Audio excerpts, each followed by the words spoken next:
Graça e paz, boa noite, meus irmãos, minhas irmãs da Igreja Batista Shalom, os irmãos de Rondônia que estão nos assistindo de vez em quando aí, a minha família, que Deus possa abençoar a todos. E de uma forma especial, eu peço a bênção do Senhor sobre a vida de todas as mães aqui da nossa igreja, as mães lá da nossa igreja de Rondônia, e de forma muito especial, a minha mãe Maria Lúcia, que está ali na Bahia. Um beijão para a senhora, eu amo a senhora, Deus te abençoe, amém? O tema dessa noite eu quero pensar com os irmãos.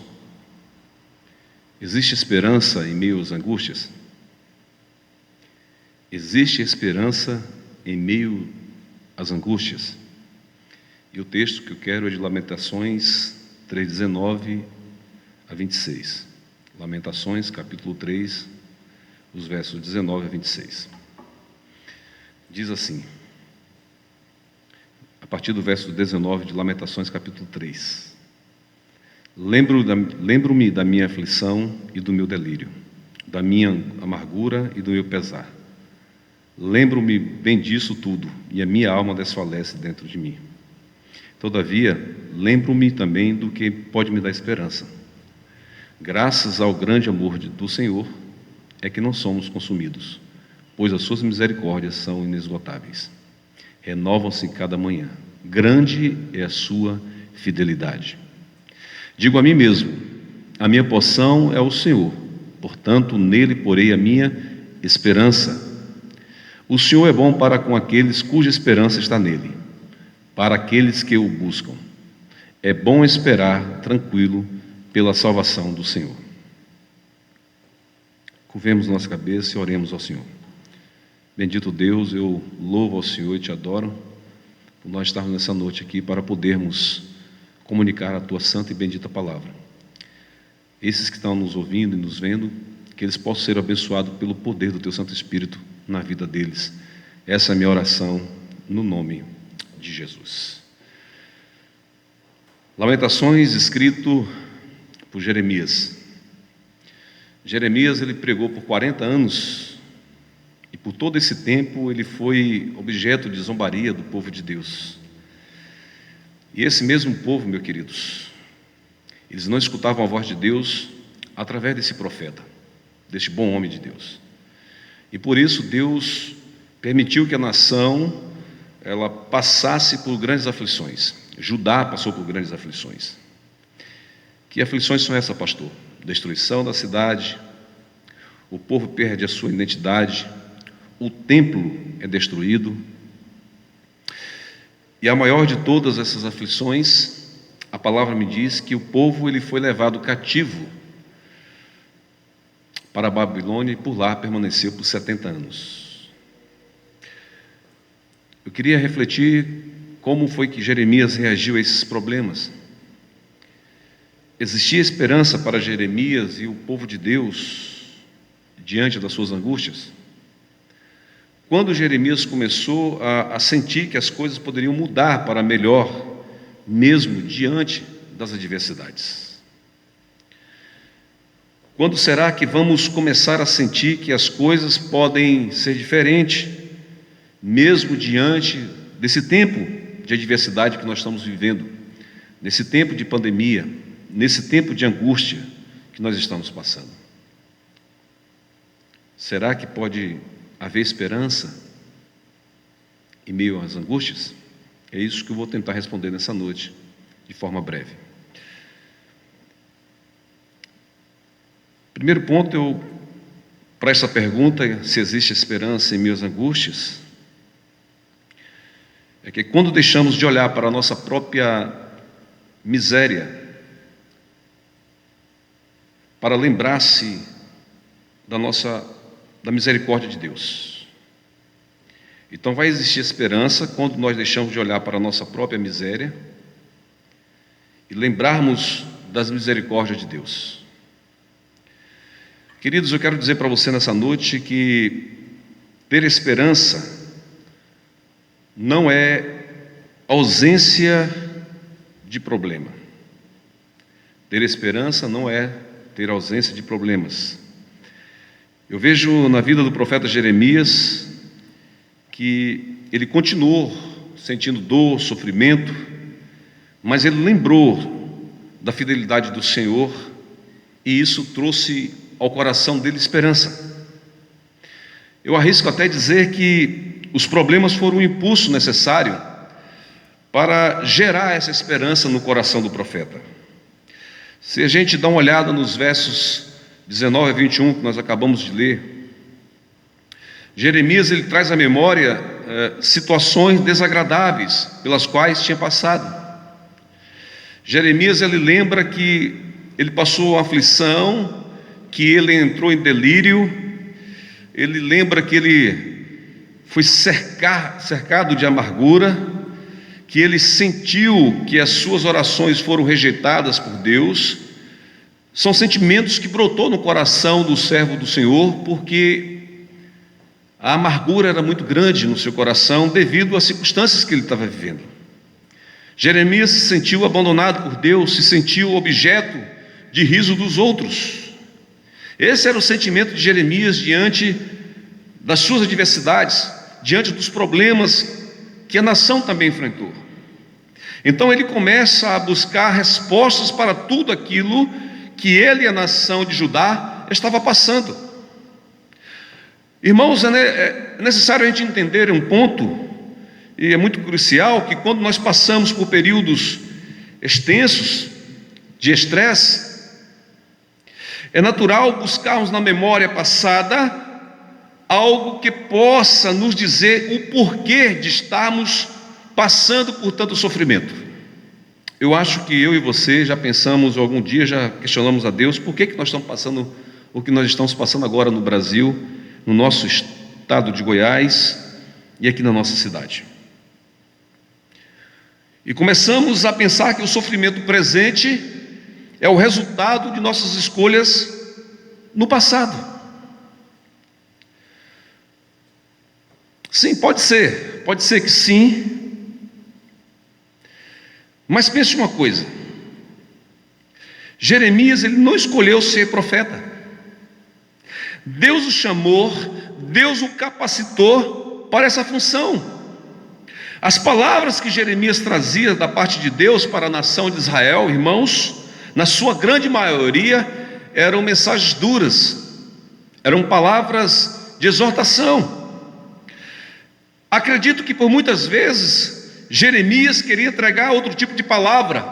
Nós pastores às vezes recebemos de Deus uma direção, e quando a gente começa a olhar o contexto daquilo que Deus está colocando no nosso coração, e a gente começa a notar que é uma palavra um pouco dura, nós queremos, isso é muito comum no meio do pastor, no meio da pastorada, com nós pastores, querer buscar de Deus uma palavra branda, adocicada, cheia de compaixão, cheia de amor, de misericórdia, mas às vezes não acontece. Deus dá outro direcionamento, e foi isso que ocorreu com Jeremias.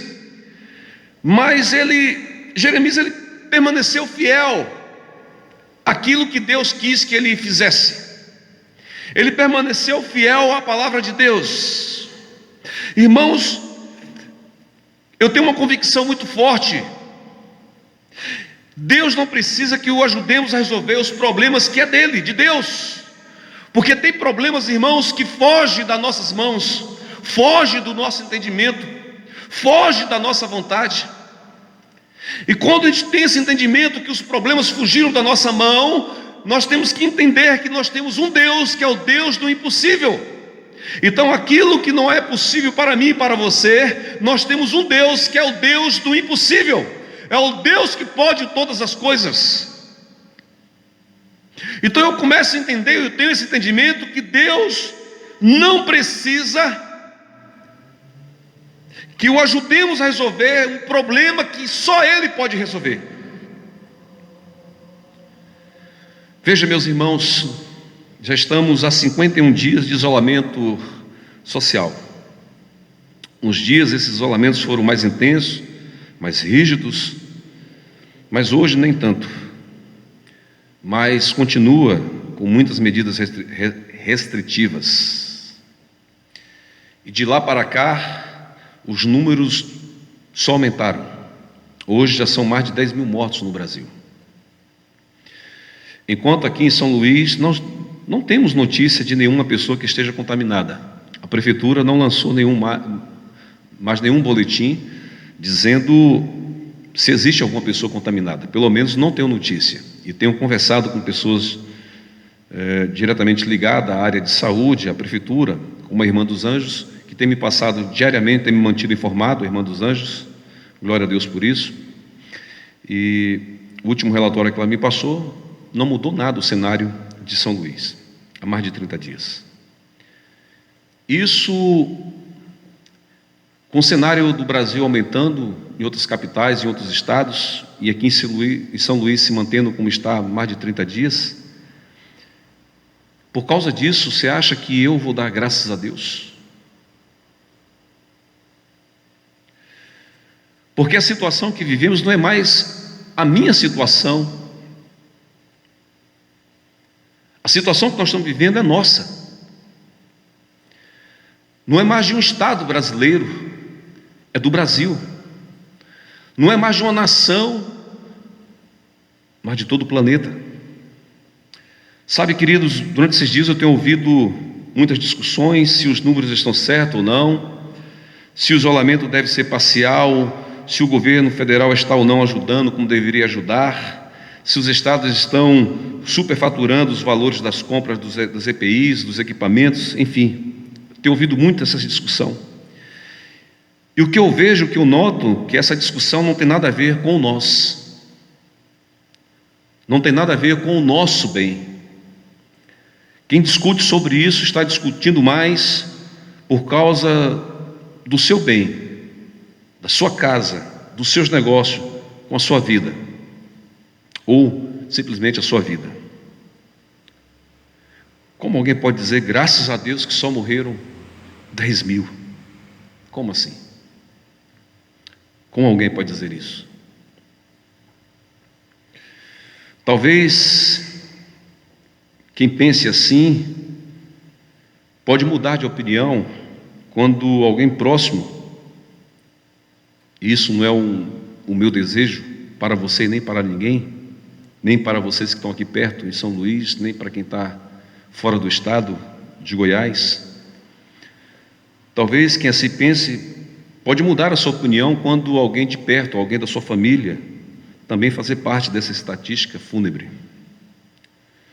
Dar números baseado na desgraça alheia é muito fácil, porque nós não sentimos na pele a dor de uma mãe que, no último momento de velar o corpo do seu filho, ela não tem esse momento para poder velar o corpo do seu filho, dar um beijo, se despedir. Porque quem morre com esse coronavírus não pode ser velado. Talvez a gente não compreenda a dor dessa mãe, que não pode estar à beira do caixão de seu filho para dar o último adeus. A gente não tem essa noção. Porque cada apaixonado defende a sua bandeira, defende o seu partido, defende o seu político favorito, defende as suas próprias convicções, mas não vê no todo. Dias atrás o pastor Fabiano me falava, quando a gente pensava sobre essa questão dessa briga partidária política que existe no Brasil e que os cristãos estão envolvidos nisso. Ele disse, vai dizer para um apaixonado que a mulher dele é feia, para ver se ele concorda.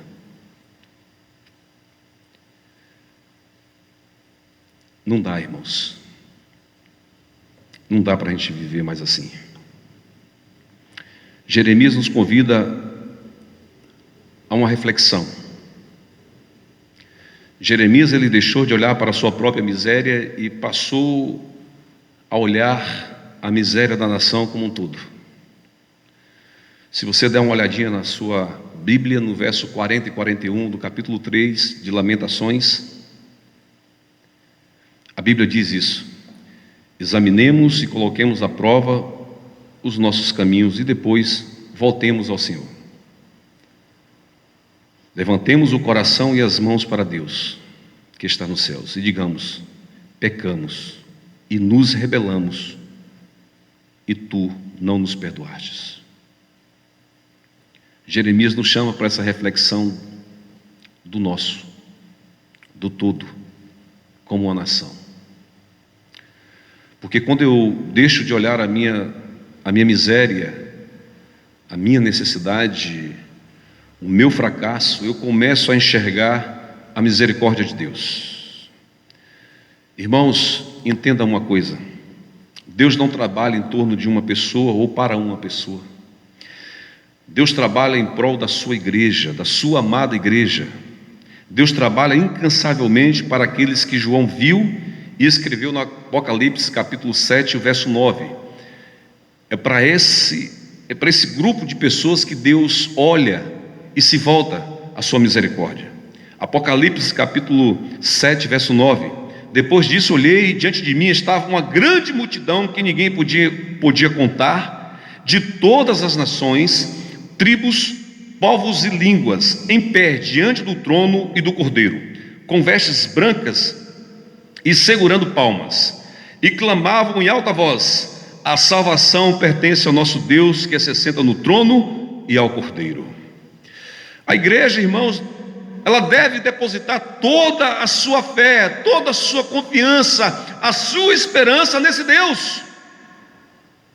Esse Deus que tem todo o poder, esse Deus que reis e rainhas, tronos vão se ajoelhar diante dele, queridos. Todos os governos humanos vão se ajoelhar diante do nosso Criador dos céus e da terra. Basta a mim e você, queridos, basta a nós fazermos o que Deus quer que façamos, e nada mais que isso. Jeremias entendeu isso e disse, olha o verso 21, todavia lembro-me também do que pode me dar esperança. Porque Jeremias, ele tirou o olhar de si mesmo, das suas angústias, dos seus problemas, e começou a olhar a dor do próximo, a dor de uma nação, a dor de Judá, a dor dos seus irmãos. Aí ele diz no verso 22, graças ao grande amor do Senhor é que não somos consumidos, pois as suas misericórdias são inesgotáveis. Aleluia. Grande é o amor do Senhor, é que não somos, ele não diz, por isso eu não sou consumido, ele diz, é que não somos consumidos. É isso que a igreja deve ter em mente, irmãos. Por causa do grande amor de Deus, é que não somos, eu e você, todos nós, consumidos. Irmãos, vamos parar de olhar para as nossas necessidades e começar a viver como igreja. Veja o que a palavra diz, que o Pai é nosso, o pão é nosso, o perdão é pelas nossas dívidas, não é pela minha e nem pela sua, é por nossas dívidas. A intercessão é, não nos deixe cair em tentação, mas livra-nos do mal. O Senhor trabalha com o todo e não em partes, querido. Eu quero chamar você à reflexão nessa noite. Você parar de olhar os seus problemas, parar de olhar só a sua casa, só o teu pequeno reino, e começar a olhar o reino de Deus como um todo. Olhar a nação brasileira como está sofrendo, olhar como os irmãos e pessoas lá do norte estão sofrendo, em Manaus, no Amazonas, na Grande Recife, Rio de Janeiro, São Paulo. Eu quero chamar para você olhar para esses lugares, para esse povo, e você começar a colocar a tua oração, não somente na sua casa, mas invocar o nome do Senhor e colocar essas pessoas nas mãos do Senhor. Sabe, queridos, a amargura e o quebrantamento fazia parte do ministério de Jeremias, queridos. Irmãos, o quebrantamento tem que fazer parte da nossa vida. Veja que Jeremias, o profeta, ele se sentia como um homem com a boca cheia de dentes quebrados. Sabe, queridos, nós precisamos entender isso, que nós temos problema, nós estamos angustiados, mas tem gente pior que nós. Eu estou aqui nessa noite pregando para você que está na sua casa. Não tem ninguém aqui comigo, os bancos estão vazios. Oh, meu amado, quantas pessoas nesse exato momento estão numa fila esperando por um atendimento. E o que eu vejo é os irmãos olhando simplesmente para dentro da sua própria casa, para dentro dos seus próprios negócios, para a sua própria vida, e nós estamos esquecendo que tem pessoas em pior situação que nós. O quebrantamento tem que fazer parte da minha e da sua vida, meu querido. Nós somos profeta de Deus nesse momento, e como Jeremias, que se sentia como um homem com a boca cheia de dentes quebrados, nós temos que nos sentir assim, quebrados pela mão de Deus, mas em pé em oração, por esta nação chamada Brasil, por esse povo chamado um povo brasileiro, um povo sofredor. Muitos têm que pegar a marmita de meio-dia, dividir para comer de noite, queridos. E muitos de nós estamos isolados, fazendo festinhas. Muitos de nós estamos no nosso isolamento, comendo churrasco.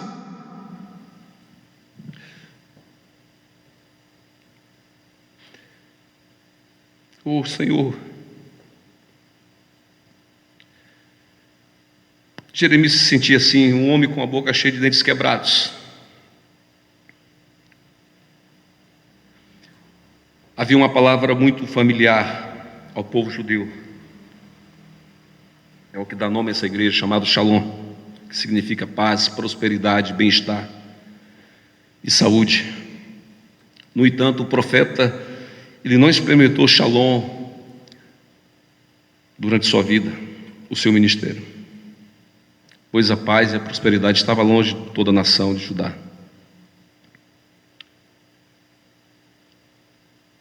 Quantas pessoas estão agora dentro dos seus lares, achando que estão protegidos pelo isolamento, sem entender que é Deus quem os protege e os guarda? Quantas pessoas estão achando que aqueles que morreram nesse período foi por falta de atendimento, por negligência hospitalar? Irmãos, nós não temos palavra para consolar as famílias dessas pessoas, mas podemos dizer que Deus amou a todas elas, ainda em vida. Mesmo que diante da angústia e do desespero, existe esperança. Cristo é a nossa esperança. Circunstâncias podem mudar, nosso sentimento também, mas Deus não muda, irmãos. Ele é invariavelmente bom, misericordioso, amoroso. A Bíblia diz que Jesus Cristo é o mesmo ontem e hoje e o será para sempre. Convido a você a edificar a sua vida ao eterno. Edifique sua vida em Jesus Cristo, queridos. Nele não há inquietação ou decepções. Em Jesus nós não vamos ter nenhuma decepção. Jeremias percebeu que o melhor a fazer, ele e o seu povo, era esperar no Senhor. Por isso, ele diz que o Senhor é bom para com aqueles cuja esperança está nele. Para com aqueles que o buscam, o Senhor é bom. É bom esperar tranquilo pela salvação do Senhor, meu amado. Espere. Sim, eu afirmo a você, queridos, existe esperança em meio à angústia. Espere e descanse no Senhor. Não importa o modo como nos sentimos ou o que nós estamos vendo aí pelas mídias e TVs, eu quero dizer para você, ao teu coração, Deus é cheio de graça, é grande em fidelidade, é grande em amor e Deus é bom. Repetindo, não basta apenas sentar e esperar, devemos também buscar ao Senhor e nos chegar a Ele, conforme Jeremias escreveu no verso 25. Deus te abençoe e te guarde. Essa é minha oração no nome de Jesus. Até breve, que o Espírito Santo possa fazer a diferença na sua vida através dessa mensagem. Essa é o que eu peço no nome de Jesus. Amém.